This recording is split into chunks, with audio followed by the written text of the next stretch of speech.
салом дӯстон, дар рӯзи якуми бозиҳои марҳилаи чорякниҳоӣ мухлисон шоҳиди 10 гол шуда буданд. Дар рӯзи дуюми рақобатҳо ҷуфтҳо дигар ба анъанаи нек идома дода, ба дарвозаи ҳамдигар 8 гол заданд. Ҷолибияти бозии Лигаи Чемпионҳо ба пуррагӣ дар рӯзи дуюми рақобатҳо ҳам эҳсос мешуд. Дар видеои имрӯз ҳам танҳо ҳамин ду бозии шаб шаҳр дода мешавад. Лайки қиматбоҳи худро гузоред, мо бошем сар мекунем. Дӯстон, чӣ хеле ки медонем баъди Лигаи Чемпионҳо моро ҳамавақт Лигаи Аврупо интизор аст ва дар он ҷо низ тоб рақобатҳо хоҳад гузашт. Тамошои ҳамаи ин бозиҳоро бо 1x бозам ҷолибтар гардонед. Дар он ҷо регистратсияи осон, пур кардани маблағ аз тамоми гӯшаву канори дунё, вале аз ҳам муҳим, бонус то ҳаҷми $100 дар аввалин пардохт бо промокоди AMG 0777 ссилкаи бозӣ дар комментарияи ин видео.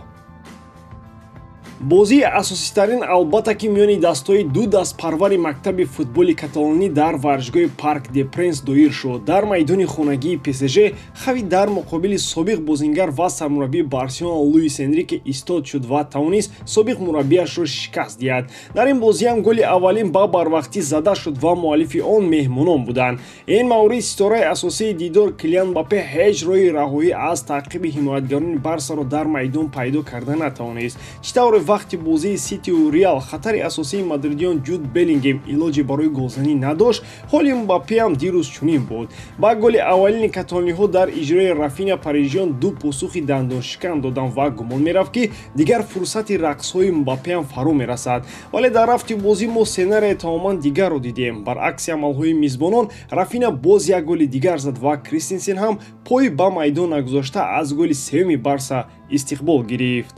ҳамин тариқ ултраси парижиён аз голҳои Усман Дембеле ва Витер Феррера ҳанӯз хурсандии бузург накарда буданд ки атрофи пойтахтро дигарбора ғаму андӯҳ фаро гирифт. Ҳарчанд ки бозии Ламин Ямал ин дафъа то ҷое начаспид, вале ҷавони дигар дар маркази дифоъ бо номи Кубарси бар муқобили ҳунари баланди Дембеле маҳв нагардид.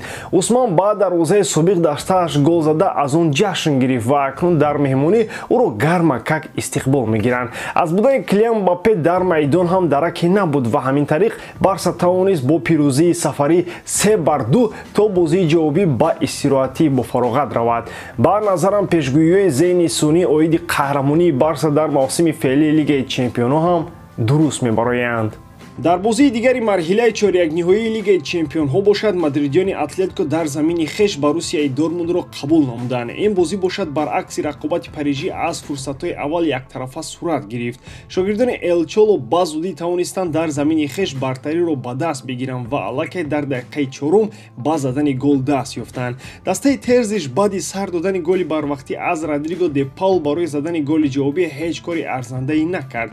Давиданҳои Санчо аз канор аслан то охир манфиатовар набуданд ва мизбонон боз як голи дигар ба сама расонинданд. Самуэл Лино дар дақиқаи 32 ҳисоби рақобатро 2-0 намуд ва ҳоли меҳмонон аллакай аз рӯи ҳисоб ба танг омад. Вале аз рӯи шакли бозӣ ва омурҳои тӯбдорӣ вижвижи Замбурон дар Ванда Метрополитано баландтар ба гӯш мерасид. Зардпӯшон аслан дар фурсатҳои ахири нимаи дуюми рақобат фишорҳоро назди дарвозаи Облак бештар намуда, шансҳои голзаниам пайдо шудан гирифтанд. Маъз дар натиҷаи яке аз чунин кӯшишҳо ҳамлавари Дормунд Себастьян Аллер ба задани голи ҷавобӣ даст ёфт.